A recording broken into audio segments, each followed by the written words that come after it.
Welcome back to Mac Stories Unwind. I'm John Voorhees, and with me is Federico Vidici. Hey, Federico. Hello, John. How are you? I'm hanging in there. You know what? We have follow-up about alligators.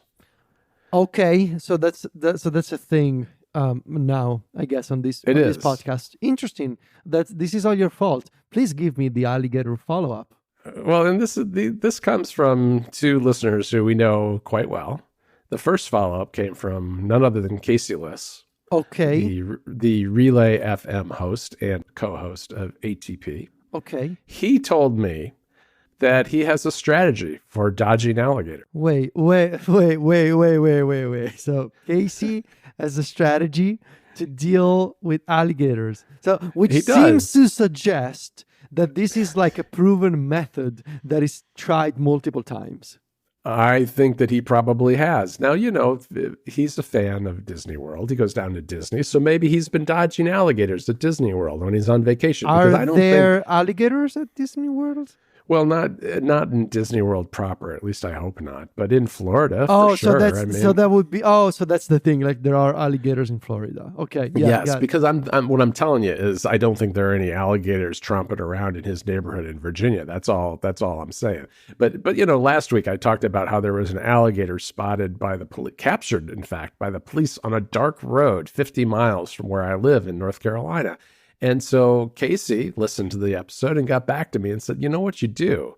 You don't just run away. You run away in a zigzaggy line because apparently alligators are fast, but they can't turn well.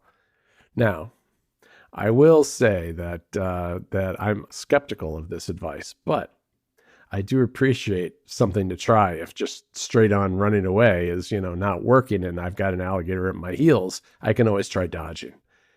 See how that works. I don't know if my knees could handle that, but maybe they could. Then, of course, once I mentioned this advice to our good friend Mike Hurley, he said that I was wrong because I had suggested that maybe what you do to the alligators, you punch them in the nose. And Mike is right. I was thinking about other advice for another dangerous creature, which is a shark. He reminded me that that's the advice on how you defend against a shark attack in the water, is punching them in the nose. Why are people giving you this sort of advice? I don't know. I could use more actionable advice. If anybody has advice for me that I could use in my daily life, I don't think Mike qualifies as a person who can give you alligator advice. Probably not. I don't think they have. I think he was just messing with you, honestly. No, he watches a lot of TV. It must be that. I don't know. I honestly, I don't. Has Mike ever seen an alligator in real life? Like, besides, like at the zoo, right? I have seen them in real life. I mean, really? Like in the wild? I have seen them out the window of a car driving through Florida. I have seen them crazy. From a distance in South Carolina, I believe, when I was on vacation one time.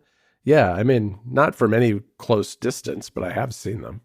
Interesting. Yeah, mostly underwater. You know, you see like the eyes poking out. The Casey advice is especially concerning.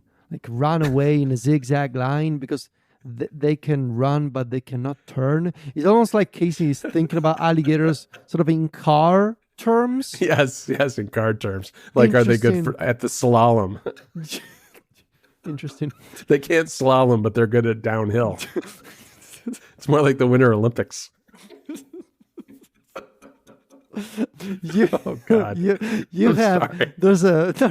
fine. It's what this show is all about.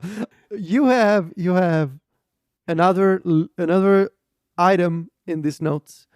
I have no idea what I'm looking at. What is this, like a thermostat? What am I looking at? No. I have come across this thing a couple of times. And so this is something called How do you come across these things? Probably Instagram ads. Okay. Probably. I see. Which is right. Describe to the audience what I'm looking at. The BYOK, that is the Bring Your Own Keyboard. And I raised this because we recently talked about the Books Palma and about e-ink devices and whether they were a good idea or not. You know, these kind of single-purpose devices built around e-ink, and whether that was something that was more useful as a thought than it is in real life. And this thing then came across my radar, And it's called the BYOK. It's a 5-line e-ink display that pairs by Bluetooth with keyboards or with a USB cable, and you use it to write. That's all it does. It's got like 16 megabytes of storage, I think. It's going to cost, they estimate, because it's not even in Kickstarter yet, but it's going to Kickstarter soon. They estimate that it'll cost about $150, and it's for writers who want to have a nice focused, and this is the thing that always gets me. The tagline is silence distractions, amplify creativity. And what it struck me as is like, well, this is kind of interesting. I looked at it. I was like, oh, I get sucked in by these things. And I thought, well, why couldn't I just do that with my phone or my Book's Palma? Turn it on its side and start typing, because they both have Bluetooth. And sure enough, you can, but obviously then I would be distracted, which got me thinking, what's so bad about being distracted? This is the whole thing that we can get into, like, because I totally have the same thought. Like, what is it with distractions? Like, whenever I hear about people complaining about distractions, it's almost like they have people coming out of their iPhones, holding them at gunpoint, being like, "Now I'm gonna distract you." Like, I don't get it. What are these distractions that people? I'm tired of being shamed for being distracted, Federico. Because you know what? I think. And this tagline is what got me. The tagline is silence distractions, amplify creativity. And you know what? I think the distractions are what amplify the creativity sometimes. This is an excellent argument. But also, no, but like, explain to me, what are these distractions? Is, I don't know, your kid texting you for an emergency a distraction? I don't know. Are you getting CNN alerts for Donald Trump or something? Like, what are these distractions that people get? Social media and all that is what people do. Mute them. Don't receive notifications. Don't buy another device just so that you don't get distracted. Silence those notifications. You're going to be fine. I agree. I am also sympathetic to there are people who have like ADHD, where this is more of an issue, and it's more of a, and that is an issue a lot of people have. That is a very valid concern. Yes. So I think that's a valid thing, but I do think that I think that this idea of distractions goes well beyond that, though, right? I mean, I think that, to me, though, the distractions are a positive thing sometimes. The problem is that it's understanding the distinction between a useful distraction and wasting time and procrastinating. I do that plenty. Everybody does that to a degree. Mm-hmm. You have days where you're just not on. It's just, I had one just yesterday. I didn't have it in me to get a lot done yesterday. But a lot of days, for me, the distractions are, I'm going to learn how to install ArcOS on my Powkitty V10. And I'm going to figure that out. And I'm going to do all these tweaks. And I'm going to watch some tutorials. That's a distraction. It's not like, I suppose it's kind of work related. But it's just a fun thing. But it gives me ideas for other things down the road. I don't know. That's the thing that I have a trouble with the anti-distraction scolding that you get from so many people, is that I think that distractions are, in fact, the source of creativity a lot of the time. I agree. I couldn't have said it better myself. So anyway, are you going to get this thermostat computer? No. Okay. No, it's not. It's not a thermostat computer. It looks like a thermostat. It looks like the thermostat in my old apartment. That's what it looks like. No, it does. It's a very small, like horizontally oriented rectangle with an e-ink display, and it has use it with a kickstand, Federico, and it has a magnetic stand. It's basically got MagSafe on the back so that you can connect it to various phone stands while you're typing. And that's what really got me. I was like, well, there's MagSafe on my phone already. Why can't I turn my phone sideways and type into Obsidian, which I can totally do with the keyboard? But I don't know. I don't want to make too much fun of this device. I'm sure that it'll be useful for some people. All right. So we have picks, right? What you got for me? All right. I have Presumed Innocence, which is an Apple TV Plus show. It stars Jake Gyllenhaal. Yeah. And Jake Gyllenhaal plays Rusty Savage, who's a prosecutor in Chicago. And so one reason I kind of like this show is because it's set in Chicago, got a lot of nice, Chicago skylines and courtroom scenes and all this. It seems very authentic, which I kind of liked. but it is a murder mystery courtroom drama with a big twist at the end. And it's been finished for a while now. It's 8 episodes. What's interesting to me about this show is that this is based on a 1987 book. So this is nothing new.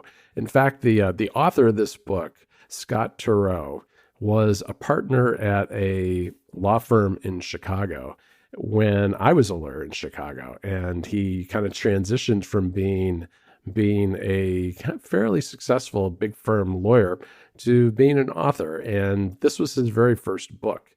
He had a series of bestsellers after that. I think he's still writing, but it's a book I wrote. I read this book back in the 80s, and it was a hugely popular book, but it was also very much of its time. And it really kind of kicked off this a very specific genre of murder mystery courtroom dramas that a lot of authors kind of followed in his footsteps thereafter.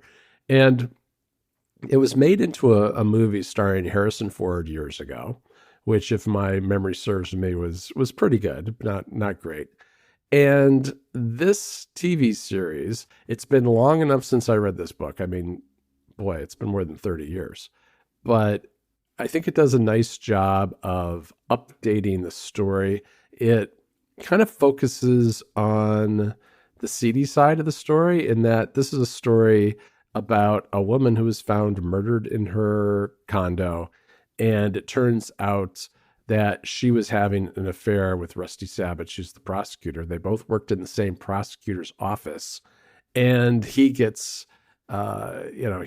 prosecuted for being the murderer. And the whole question is, did he do it? And so there's a long investigative phase at the beginning where there's all these new clues being collected. And then there's a very dramatic multi-episode courtroom drama with a twist at the end that I don't want to give away, but they do a nice job in developing this for 2024, focusing on the murderer and making the wife, Rusty's wife, more of a full-fledged character in the television series, where she's kind of a bit player. Here, more well-rounded character. And so this entire series is kind of a look into his mind and what was going on with his affair, what are the relationships with his wife and his kids, how does it affect their relationships as a family,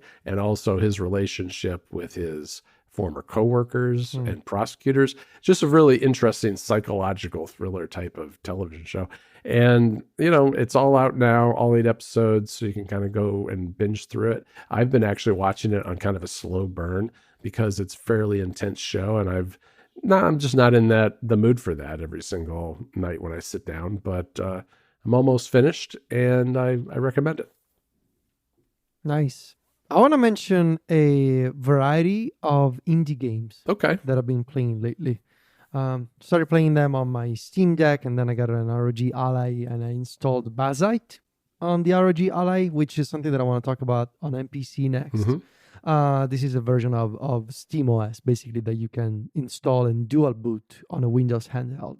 The first one is called 1000X Resist. It's unclear if you're supposed to pronounce this game as 1000 times resist or 1000x resist.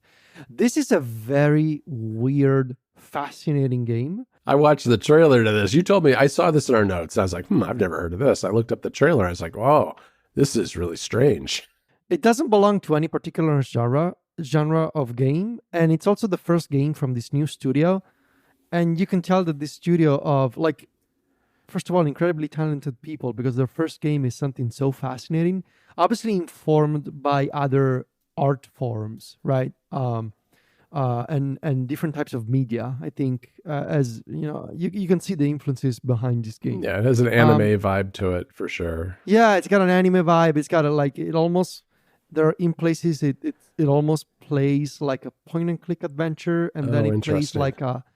Yeah, it's very peculiar. Sometimes it plays like an action game at a high level. And I've only played I think you can finish this game in less than 10 hours, and I'm about 3 hours in. And I'm still not completely sure what the story is about. But at a high level, you play in this post-apocalyptic society made out of clones of the same person. A pandemic wiped out humanity, which is obviously very on brand for the current times. And there was one survivor called the All Mother, and the All Mother cloned herself, and over. And so now you live in this society, underground, maybe it's not clear, where every single clone has a different personality and has a different role in the society. So there's the Watcher, there's the Fixer, there's the soldier called referred to as Bang Bang Fire. There's like and every single one is like technically the same person, but with a slightly different personality and a different role to serve. And the game, from what I've seen so far, tries to tell the story of what exactly happened years ago. And without getting into spoiler territory, like the first chapter of the game, like it's so like it immediately puts its hooks into you by telling these flashbacks, about these two girls in high school, and one of them, I believe it's set in Canada. One of the girls is both girls are of Asian descent, and it tries to tell the story of like being Asian in in Canada, in a different society with different culture, and sort of staying true to your heritage, but also trying to fit in a high school environment. And it sort of develops from there, and it becomes this bigger story about like this pandemic. And I don't want to get into spoilers. It's very fascinating how it mixes like these sci-fi elements with like very serious topics such as racial disparity and teenagers trying to stay true to their heritage and having different approaches when it comes to sort of conforming to the standards of society around them. And the thing is about the first chapter of the game is that it tries all these wild ideas. Like, for example, one of the mechanics that I loved in the first chapter, which is only used once, I'm not sure if it will be used again. You are controlling this character, and by using the shoulder buttons while standing in the same place, you just use the L and R shoulder buttons to move back and forwards in time in the same spot. It's so wild how well it's done. And it's like to solve puzzles with that sort of mechanic. I hope it's the kind of mechanic that comes back later in the game, because it was incredibly fascinating. And so, it's a very odd game with a very odd story that I don't think it's going to take me a long time to finish it, but I want to see it through because I want to understand what it's about. It looks like it's on the Switch and on Windows. So you're playing on the playing on the Ally X, right? Yeah. I'm playing on the Ally X. You can play everywhere. I want to mention I've only played the first level. I want to mention SteamWorld Heist 2. So there's a bunch of SteamWorld there's a bunch of games in the SteamWorld series. There's SteamWorld Dig, SteamWorld Build, I want to say, and SteamWorld Heist. So this is a strategy game where you are, in this steampunk world. Excellent, beautiful graphics, great sound. Really, the aesthetic is just amazing. Playing on this game on the best display that you have, whether it's like a television. I'm playing on the variable refresh rate display of the ROG Ally, and it looks fantastic. I bet it looks gorgeous on the Legion Go, but I haven't tested it. It's a strategy game where it's like a turn-based strategy where it revolves around, at least based on what I've seen so far, taking cover, finding cover, and shooting enemies, obviously, and finding their weak spots. And in between missions, you go back to your ship, which is a submarine, and there you can talk to your crewmates, you can upgrade the ship. I've only played for like an hour, and I think it's a sort of game that you play more for the mechanics than for the story, at least based on what I've seen so far. But the mechanics, I think if you like this sort of style, it's a 2D game, I think this is something that I want to play more. And it makes for a perfect summer game. It's easy to pick up and play. Just play a mission and then come back after a few days and it's fine. And lastly, I want to mention This is something that I heard recommended on the Besties podcast. Uh-huh. This came out in April. It's called Mini Shoot Adventures. Yeah, this looks fun. So this is your kind of game. I think so. I just looked at the trailer and I was thinking, oh, this looks really fun. Yeah. Yeah. So this is an indie game that mixes 3 different types of game into one. It's a bullet hell game mixed with Zelda in terms of like the top-down exploration perspective. I can see that. Mixed with a Metroidvania in that, so you control this ship and it plays like a bullet hell. So there's a lot of bullets coming at you from different types of enemies and you gotta, fly through them and understand the patterns and all of that. But you also need to explore this overworld that kind of looks like a 2D Zelda game. And in doing that, you collect upgrades for your ship. And those upgrades, they give you access to new areas of the map. And there's an actual map. It's like an open world bullet hell game. Huh. It sounds great. It looks great. And it's something so unique that doesn't make sense on paper, right? Bullet hell Zelda Metroidvania, it doesn't make any sense. But when you play it, like, of course, like, instead of being like stage-based, there's a map. Right. You can explore the map. And there's enemies, and all the enemies shoot something at you. A lot of something. A lot of things all at once. Right. And so I think it's very fun, and it's very again playing on a handheld. I think it's ideal for short sessions. You can save anytime, and you can keep exploring, and you discovering new secrets. I think it's really fun and recommended. So yeah, that's my collection of 3 indie games. And that last one is Steam verified too for people who want to play it on the there Steam you go. Deck. So it's also Steam I verified. was just looking at it on the Steam store. Yeah. Very good. All right, Federico, those are great recommendations. And I had heard of SteamWorld Heist 2, but I had not heard of the other 2, and I'm really interested in these. These look really, really intriguing. All right, everybody. Thanks again for listening to this week's episode of Mac Stories Unwind. We'll be back next week with another episode. In the meantime, you can find me and Federico over at macstories.net. We are on Mastodon. Just go to vitici.macstories.net and johnvoorhees.macstories.net. We're on Threads and Instagram too. Federico is at Vitici. That's VITICCI. And I'm at John Voorhees. JOHNVOORHWES. Talk to you next week, Federico. Ciao, John.